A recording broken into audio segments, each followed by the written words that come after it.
Bueno, vamos a dar inicio con la clase. El día todavía faltan de unirse 9 personas, pero ¿tienen alguna duda de la clase de ayer? Nada sobre derecha ni sobre el productor. Si comprendieron bien cómo funcionan los miros esquemáticos.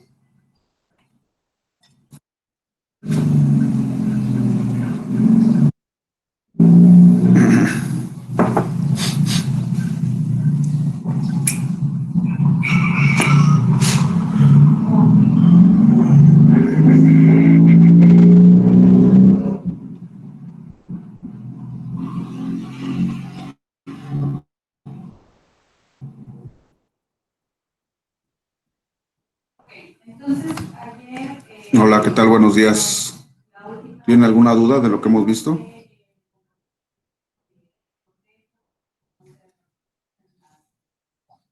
Buenos días a todos. ¿Alguna duda de lo que hemos visto?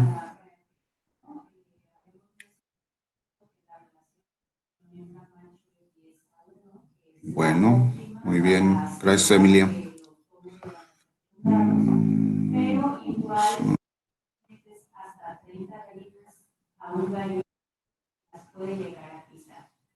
Obviamente, pues ya las últimas ya no van a tener un porcentaje alto de fertilidad. La concentración externa está entre 5.000 y 100 millones de espermatozoides por mililitro de semen, que eyaculan entre 0.5 y 1 mililitro, mencionado que dentro de todas las especies es el pero que tiene la mayor concentración espermática. Los espermatozoides tienen la capacidad de mantenerse activos hasta por 3 semanas gracias a estos nidos espermáticos que mencionábamos, que uno está en la entrada uterovagina y el otro está en el fundíbulo. Estos nidos espermáticos estructuras que van a proporcionar al espermatozoide tanto los nutrientes como... Bueno, entonces estábamos viendo acerca de las neoplasias, ¿no? Y bueno, se han encontrado que hay diferentes factores para que puedan llegar a presentarse una neoplasia. Dentro de esos factores más importantes es el factor genético, ¿no? Que hay una predisposición genética a desarrollar algunos tipos de neoplasias, y esto está dado por los protooncogenes, que era lo que hablábamos en la clase anterior. Estos protooncogenes se pueden convertir en oncogenes y producir oncoproteínas y producir una neoplasia. Ahora, cuando se llegan a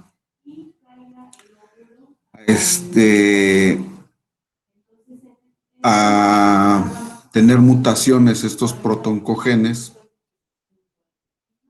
¿sí? Hay también otros genes que se llaman antioncogenes, que se han reconocido algunos como el P53, el DCC. Estos antioncogenes van a regular a estos protooncogenes. Entonces, al poderlos regular, evitan a que se conviertan en oncogenes.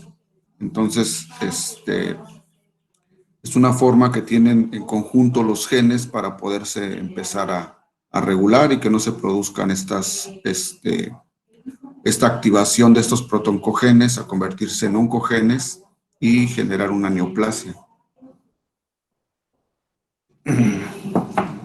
Ahora, pero este aspecto genético, sí, también habíamos comentado otra situación que pasa con las células que empiezan a ser neoplásicas, es que no pueden llegar a ser reconocidas por el propio sistema de defensas y entonces no pueden llegar a ser destruidas. Y hay que recordar también que la mayoría de células neoplásicas, ¿sí?, se están produciendo en un organismo muy constantemente, pero conforme van envejeciendo las células, la probabilidad de que se equivoquen y que puedan llegar a convertirse en células neoplásicas es mayor, ¿sí? Entonces, tiene mucho que ver también con el envejecimiento celular. Ahora, el envejecimiento celular no tiene nada que ver o no necesariamente tiene que estar presente en individuos seniles. Una célula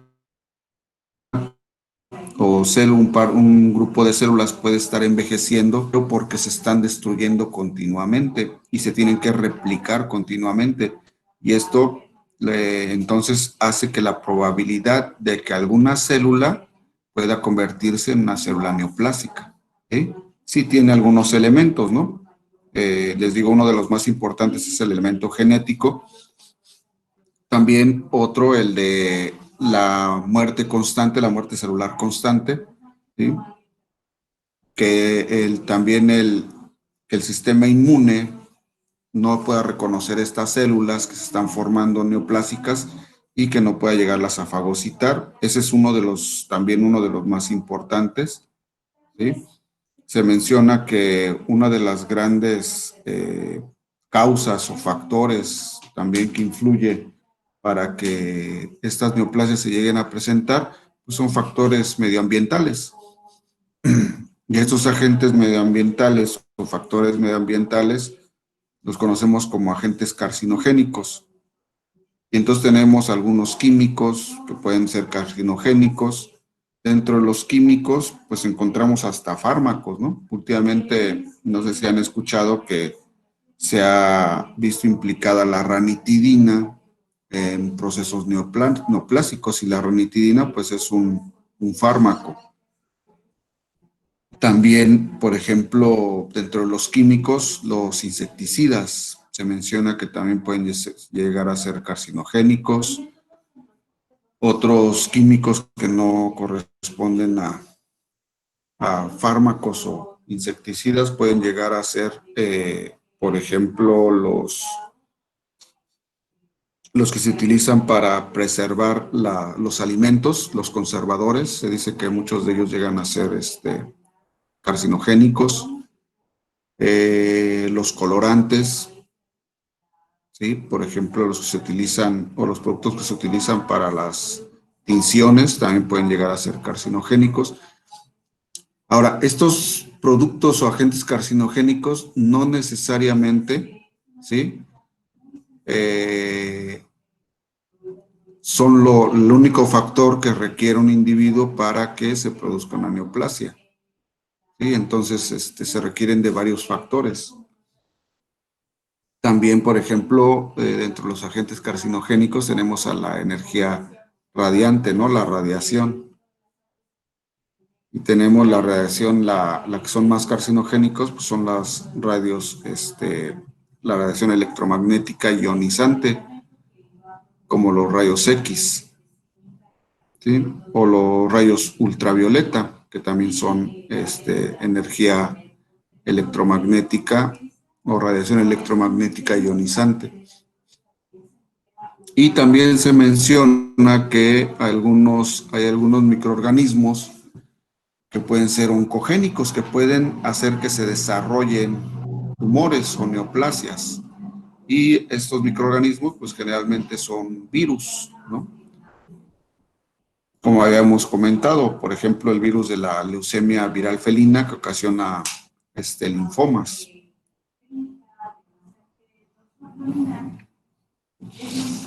O los papilomas, ¿no? Las verrugas se dice que tienen un componente viral. los virus de los papilomas que ocasionan neoplasias, ¿no? Son las verrugas.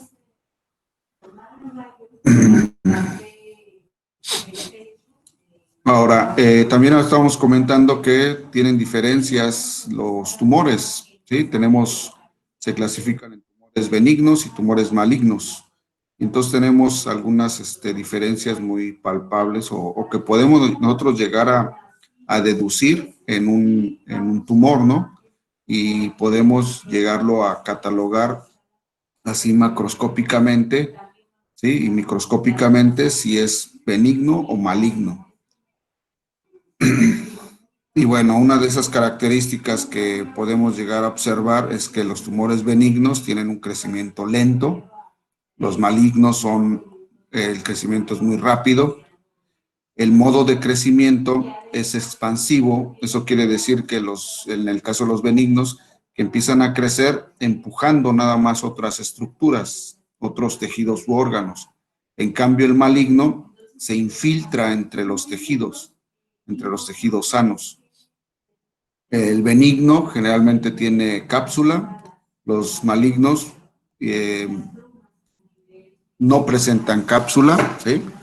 O infrecuentemente no llegan a presentar cápsula. Hay algunos que sí, en algunas ocasiones o en algún momento sí pueden llegar a ocasionar cápsula. En el caso de los benignos, no tienen zonas de necrosis. En los malignos hay zonas de necrosis. Estas zonas de necrosis se presentan generalmente porque el propio tumor maligno evita la irrigación de todo el tumor. Entonces compiten mucho las células tumorosas malignas por la irrigación y dejan algunas zonas sin irrigación y estas zonas sin irrigación pues empiezan a necrosar, ¿sí? Los tumores benignos raramente se ulceran y los tumores malignos se ulceran frecuentemente por esta capacidad que tienen de no relacionarse entre estas células, entre ellas mismas, se pueden llegar a desprender fácilmente, ¿sí? Y eso también les confiere a los malignos que puedan llegar a ocasionar metástasis, ¿sí? Que se vayan que migren hacia otros tejidos u órganos y empiecen a provocar ese tumor maligno también en otros tejidos u órganos. Y en el caso de los tumores benignos, pues no crean metástasis. Los tumores benignos se pueden diferenciar, ¿sí? O su grado de diferenciación es alto, podemos llegar a saber de qué tipo de tejido provienen. Y los tumores malignos, en muchas ocasiones no se puede saber de dónde provienen. El tipo de tejido cambia en el caso de las metástasis, ¿sí? Cambia y no se sabe a ciencia cierta de qué tipo provienen. En el caso de la mitosis tiene que ver con el crecimiento. Entonces, en los tumores benignos, pues el crecimiento es lento, entonces las mitosis son escasas. En cambio, en los tumores malignos, el crecimiento es rápido y hay numerosas células en mitosis.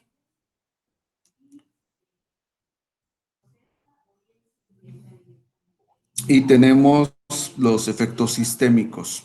Los efectos sistémicos en los tumores benignos son infrecuentes y ahí mencionan que excepto cuando son tumores benignos de endocrinos y que sean funcionales, pues iban a tener efectos sistémicos. En cambio, los tumores malignos, pues generalmente sí tienen efectos sistémicos. ¿Sí?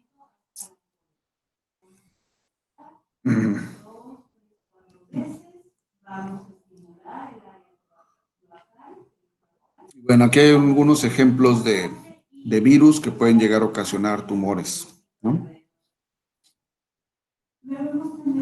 El grupo de virus que ocasiona ejemplos de tumores, ¿sí? Y los hospedadores. Y el tumor producido, ya habíamos comentado los papilomas. Por ejemplo, los herpes virus, ¿sí? No todos los herpes virus, pero hay herpes virus, por ejemplo, el de la enfermedad de Marek, que es en los pollos, que ocasiona linfoma, ¿sí?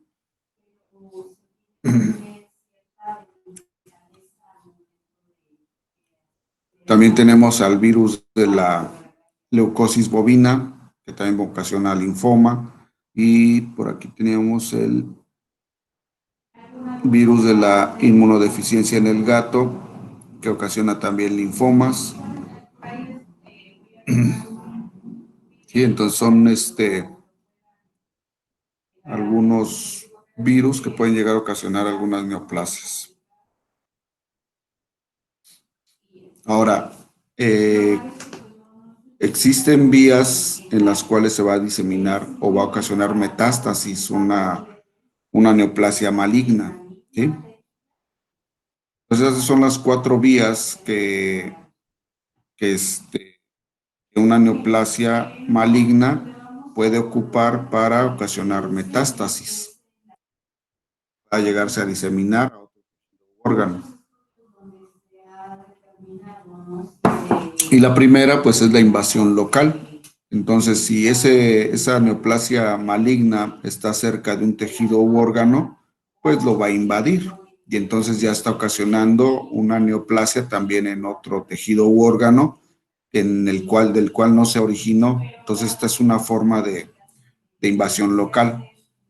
La otra forma, por ejemplo, tenemos la diseminación transcelómica, en el cual hay desprendimiento de células en una cavidad, por ejemplo, la cavidad abdominal. Si hubiera una neoplasia maligna, por ejemplo, en el vaso, y empezara a desprenderse algunas células, estas células podrían llegar a invadir algún tejido u órgano que se encuentra en esa cavidad abdominal. Se pueden adherir a otro tipo de tejido u órgano y vamos a ver que empieza también a crecer esta neoplasia, ¿no? Esa es la diseminación transcelómica, que es a través de las cavidades.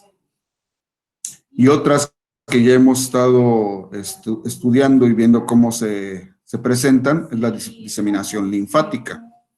Acuérdense que los vasos linfáticos, la vía, eh, la vía linfática generalmente se encuentra en todos los tejidos y esta va a salir del tejido y se va a dirigir a un ganglio linfático regional. Entonces, muchas células que se desprenden neoplásicas pueden viajar a través de la vía linfática y el lugar donde generalmente llegan, ¿sí? Son los ganglios linfáticos y es por eso que se pueden llegar a presentar metástasis en estos tejidos, ¿no?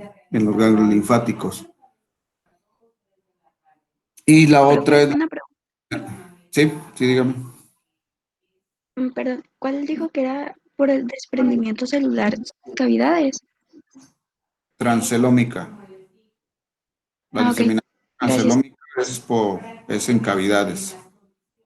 En una cavidad, si surge una neoplasia maligna, puede llegarse a desprender células y ocasionar metástasis en un órgano de la cavidad. Bueno, y la última es la diseminación hematógena, que también ya hemos estado revisando.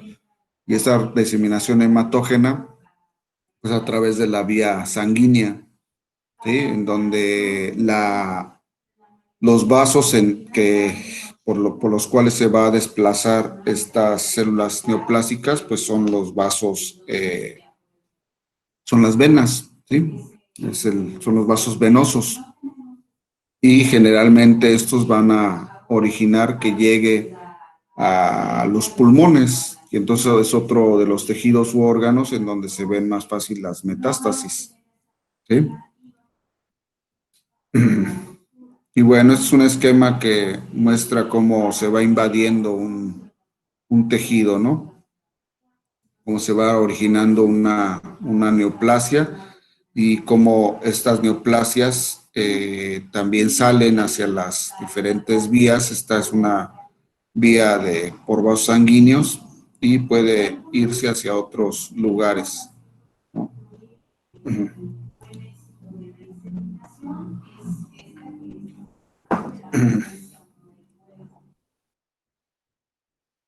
Ahora, las neoplasias tienen efectos sobre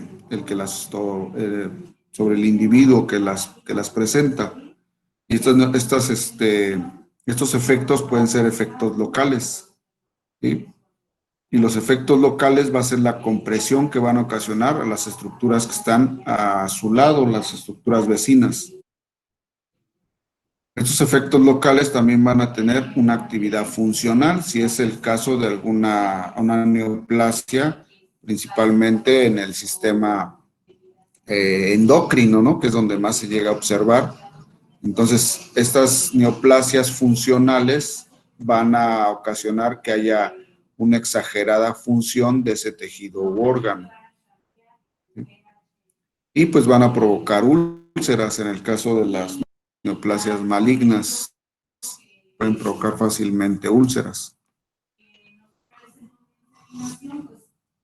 Y tenemos otros efectos que se conocen como efectos paraneoplásicos o síndromes paraneoplásicos, ¿no? Y pueden ser muchos dependiendo del tipo de neoplasia. Pueden llegar a ocasionar caquexia, fiebre, anemia, diarreas, coagulopatías, problemas en la coagulación. Pero estos síndromes neoplásicos generalmente se presentan por algo que está ocurriendo dentro o está haciendo esta neoplasia. Por ejemplo, si nosotros, bueno, un tumor que ya hemos estado mencionando es el tumor de células cebadas, ¿sí? Que son un tumor de células redondas y es uno que se conoce como mastocitoma.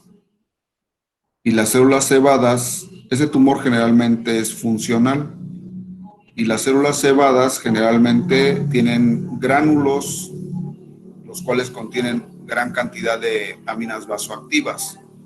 Entonces, al ser un tumor funcional, ¿sí? Va a desprender gran cantidad de histamina. Y la histamina ya vimos que es un activador de la célula parietal del estómago para producir ácido clorhídrico. Y entonces un síndrome paraneoplásico del mastocitoma es producir gastritis, ¿sí? Y no es un efecto directo de la neoplasia, sino que es un efecto indirecto. A eso es a lo que se le conoce como síndromes paraneoplásicos. Indirectamente producen, por ejemplo, la gastritis, ¿sí? Por la producción exagerada de histamina de estos mastocitomas. O sea, eso es a lo que se le conoce como síndrome paraneoplásico. ¿Sí?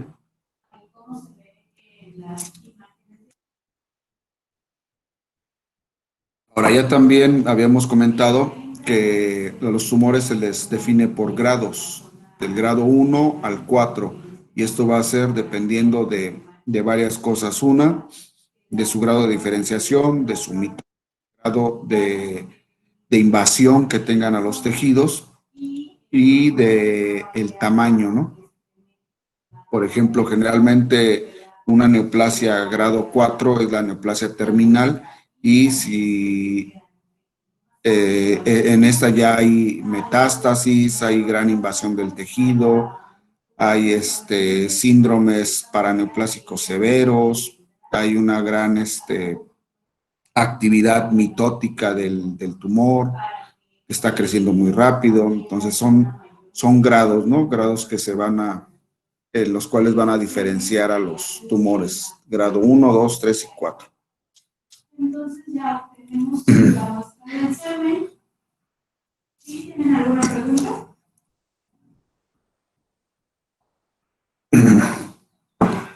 También se les va a clasificar a los tumores como tumor primario, ¿sí? De la T0 a T4. Generalmente esas clasificaciones nos ocupan más en en la medicina humana. ¿Sí? Hay un rango de clasificación en los tumores que se llama TNM.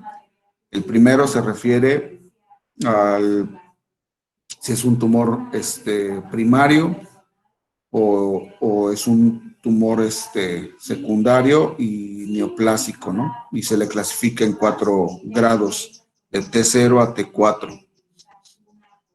La otra se refiere, la N se refiere a los nódulos linfáticos y también si son regionales es N1, si ya afectó a otro de otra región, N2, y si ya afectó a varios nódulos linfáticos, N3. Y también el grado de metástasis se clasifica de la M0 a M3. ¿Sí?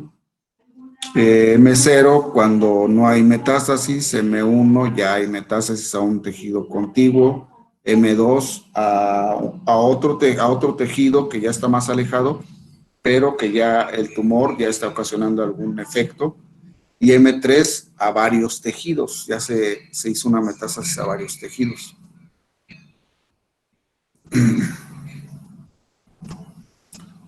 Bueno, y los métodos para el diagnóstico de las neoplasias, pues generalmente tienen que ser métodos citopatológicos e histopatológicos. Tenemos varias técnicas para poderlos hacer. ¿Sí? Por ejemplo, uno que podemos hacer rápidamente en la clínica o que no se requiere tanta especialización en equipo, ¿sí? Es la citopatología. Y la citopatología, pues simplemente es tomar una muestra de esas células y se puede hacer por varias técnicas, ¿no? Una es, por ejemplo, una impronta si el tejido lo permite, ¿no? Si está por fuera del organismo, por ejemplo, en la piel, podemos hacer una impronta y la impronta nada más es tomar un portaobjetos e imprimir la lesión en este portaobjetos y después teñirla. También puede ser por por ejemplo, un raspado, ¿sí? En el cual se toman generalmente portaobjetos. Se toma un portaobjetos, se hace una ligera un ligero pase por la lesión y después se hace un frotis en otro portaobjetos y ya tenemos la muestra. También se puede hacer por hisopado. Con un hisopo podemos llegar a obtener algunas células, ¿sí? Y poderlas llegar a colocar en el portaobjetos y ya podemos llegar a tener nuestra muestra para citopatología. Y ya el estudio histopatológico pues ya requiere de equipo más sofisticado, ¿no? Ustedes ya vieron histología, en donde tiene todo un proceso esto de la histopatología, que primero pues es obtener la muestra se toma directamente de un pedazo de tejido, ya sea de una biopsia o una muestra o la toma de una muestra en una necropsia. Este tejido se tiene que primero poner en un medio donde no se vaya a descomponer, ¿sí?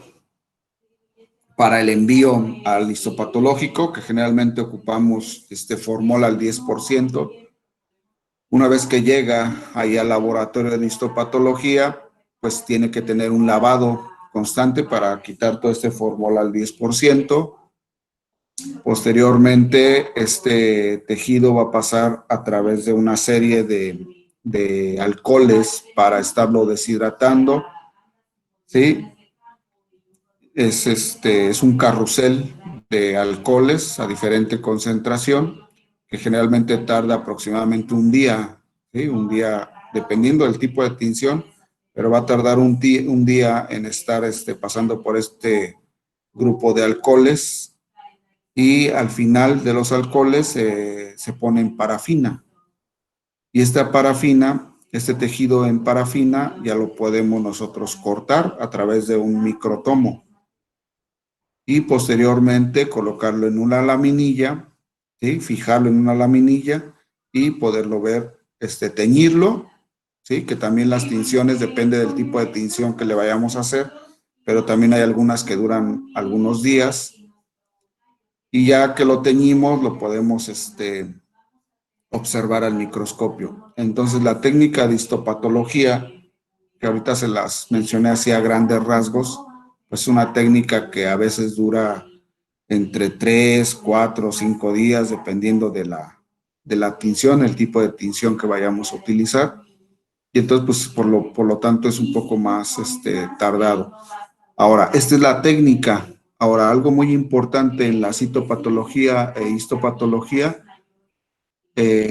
no nada más es la técnica de hacer el tejido, ¿no? Procesar el tejido, sino, o algo muy importante que a veces es lo que hace que tengamos malas experiencias, es la interpretación, porque para la interpretación pues se necesita un ojo experto para que nos pueda decir a qué tipo de tumor o qué tipo de tejido nosotros estamos observando, ¿sí? Entonces la interpretación tiene mucho que ver con si tenemos éxito en este método de diagnóstico. Y bueno, las otras muestras que podemos llegar pues a poder obtener es a través de la aspiración con aguja fina. Esta aspiración con aguja fina, uno introduce una aguja, ya sea a través se ayuda a veces cuando la masa no la puede, la neoplasia no la puedes observar a simple vista. Últimamente se ocupa el ultrasonido para guiar esta aspiración con aguja fina, para tomar una pequeña muestra de células, correrlas sobre un portaobjeto y observar la muestra. Otra forma de obtener muestras es la extirpación quirúrgica, ¿sí? Se agarra, se extirpa el tumor, se toma una porción de ese tumor y se manda al histopatológico, o se hace en ese mismo momento una citopatología, una impresión del tejido que se extirpó, ¿sí? Se pueden hacer, ya les mencionaba, los frotis, y también tenemos otro procedimiento que son las biopsias, que es donde se va a obtener una muestra de tejido, ¿sí? Las biopsias son incisionales o excisionales. Incisionales es cuando tomamos una pequeña porción del tejido, ¿sí? Tenemos una neoplasia y por medio de alguna técnica para biopsia tomamos una porción del tejido. Y excisional, ¿sí? Es cuando tomamos esa pequeña porción del tejido cuando ya se ha quitado esa neoplasia, ¿sí? Quitamos la neoplasia y de esa neoplasia tomamos una pequeña porción para poder hacer nuestro estudio histopatológico o citológico.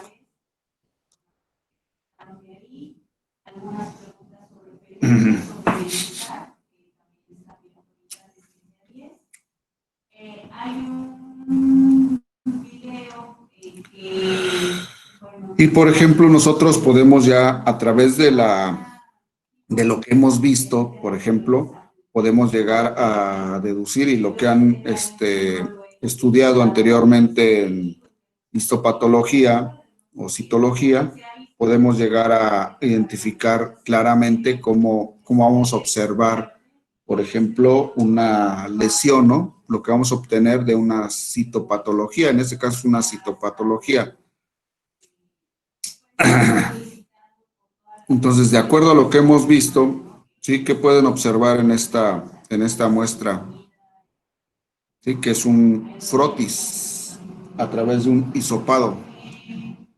¿Qué pueden observar.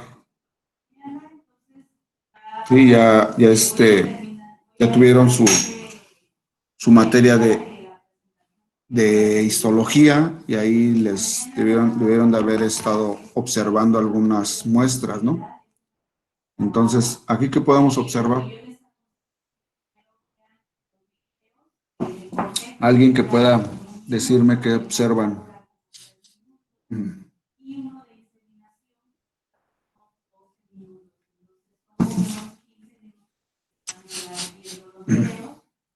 Bajan la presentación y la empiezan a ver. La presentación ¿Nadie?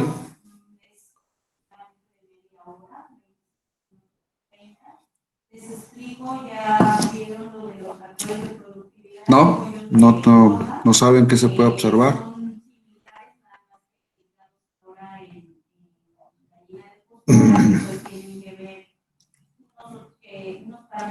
Algo que, por ejemplo, podemos empezar a percibir en una muestra de citopatología, que es con lo primero que se va uno a enfrentar cuando empieza a hacer citopatología, es poder diferenciar si se trata de una neoplasia o se trata de un proceso inflamatorio. ¿Sí? Entonces, de acuerdo a eso, ¿qué están observando en esa muestra?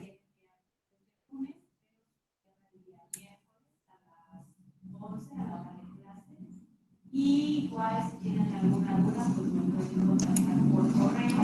Digo, son las operaciones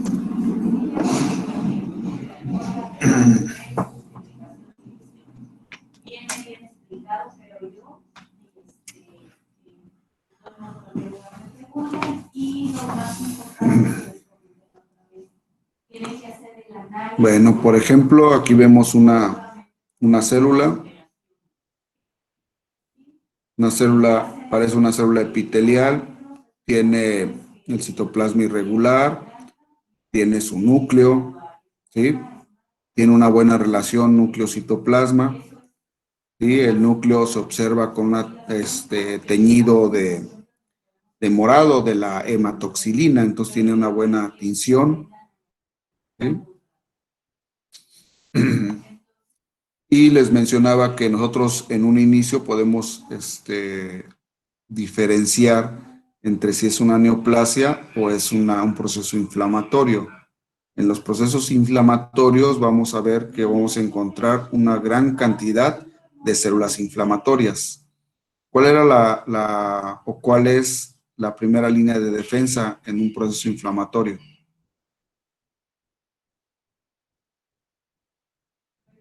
La fiebre. No, la primera línea de defensa Ups. no saben. Los monocitos. No, la primera línea de defensa hacia un proceso infeccioso o inflamatorio son los neutrófilos. Son los que primero llegan al proceso inflamatorio. Eso ya lo habíamos visto cuando vimos inflamación.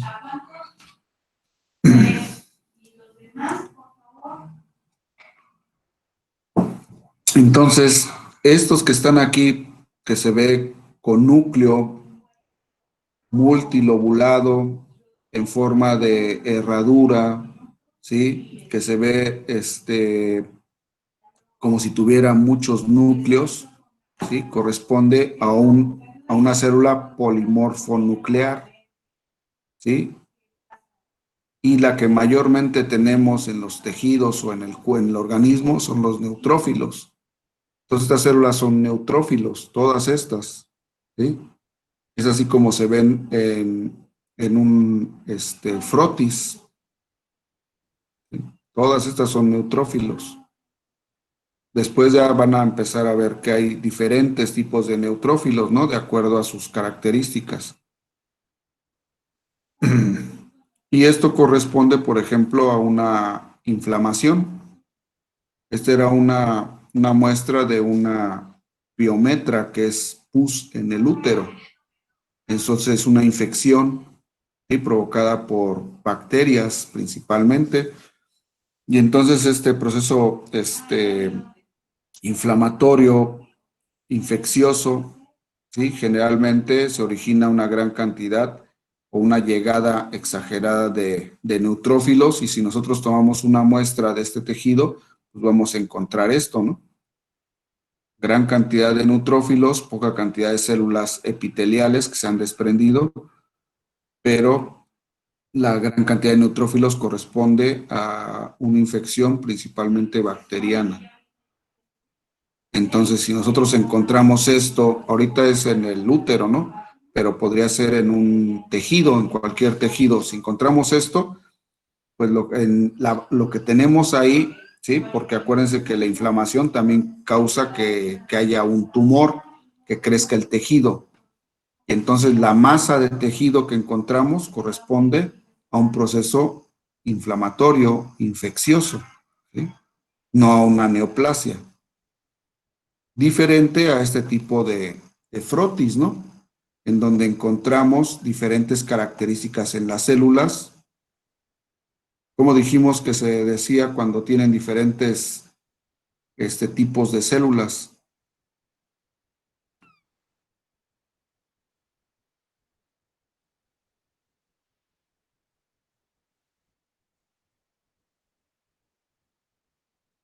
Cuando son diferentes las células,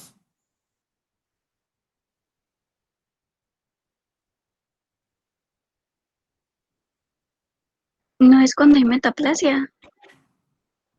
no. Cuando son diferentes las células se dice que el tejido es heterogéneo. Cuando son iguales las células son homogéneas. Y si son diferentes las células, ¿sí? Si hay unas grandes, hay otras pequeñas, ¿sí? Hay de diferentes tamaños, se dice que hay una anisocitosis, ¿sí? Y cuando son diferentes núcleos, porque los núcleos aquí en esta muestra también se presentan algunos muy grandes, otros pequeños y otros de forma irregular, así como este que es como ovoide, ¿sí? Cuando hay diferentes tamaños de los núcleos, ¿cómo se dice?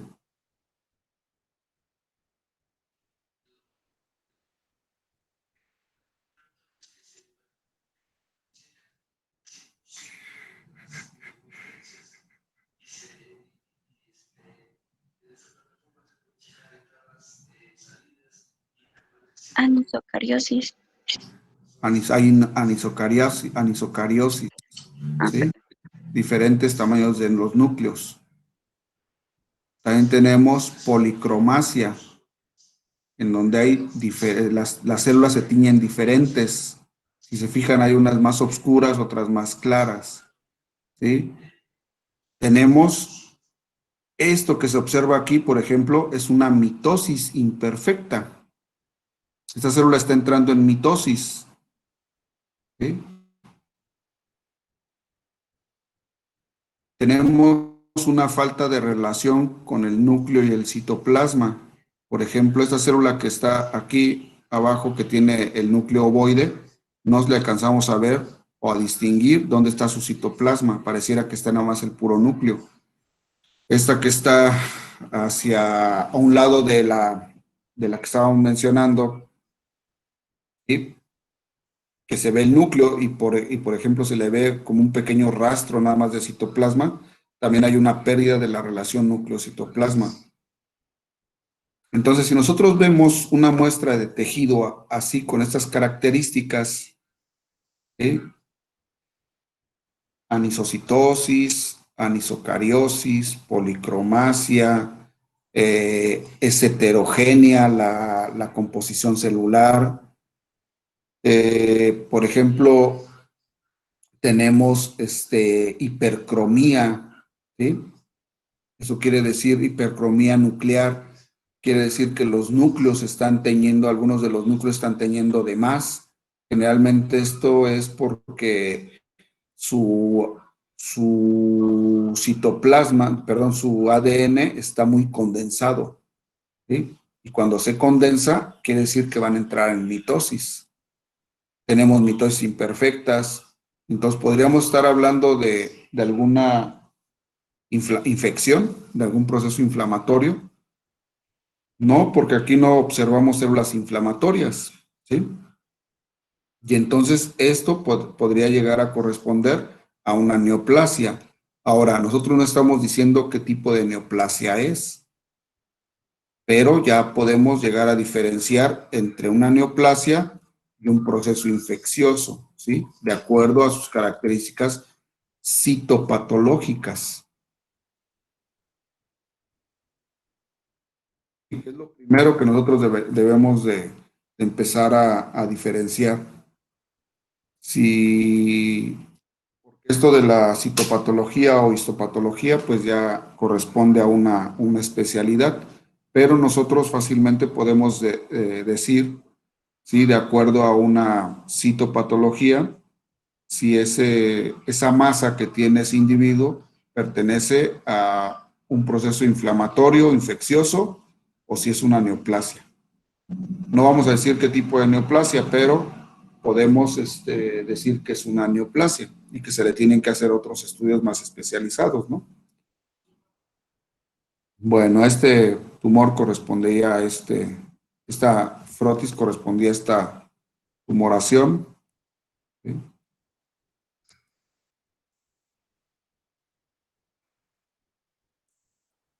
Y bueno, esa es una diapositiva de lo que acabamos de ver con lo del crecimiento celular.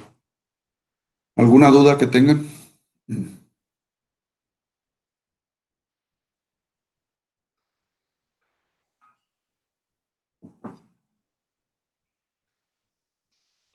¿Duda que tengan? ¿No? Buenos días, profe. Disculpe, Buenos tengo días. Sí. al principio dijo que no escuché bien si eran los protoncogenes o los oncogenes que tenían una mutación. Los Y, protoncogenes. protoncogenes. Los protoncogenes se pueden convertir en oncogenes. Y para los antioncogenes. Los antioncogenes regulan a los protoncogenes para que no se conviertan en oncogenes. Ok. Ok. Muchas gracias. ¿Sí?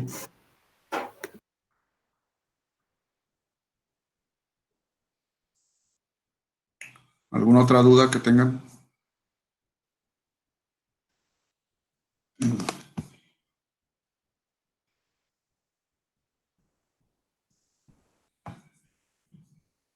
¿No?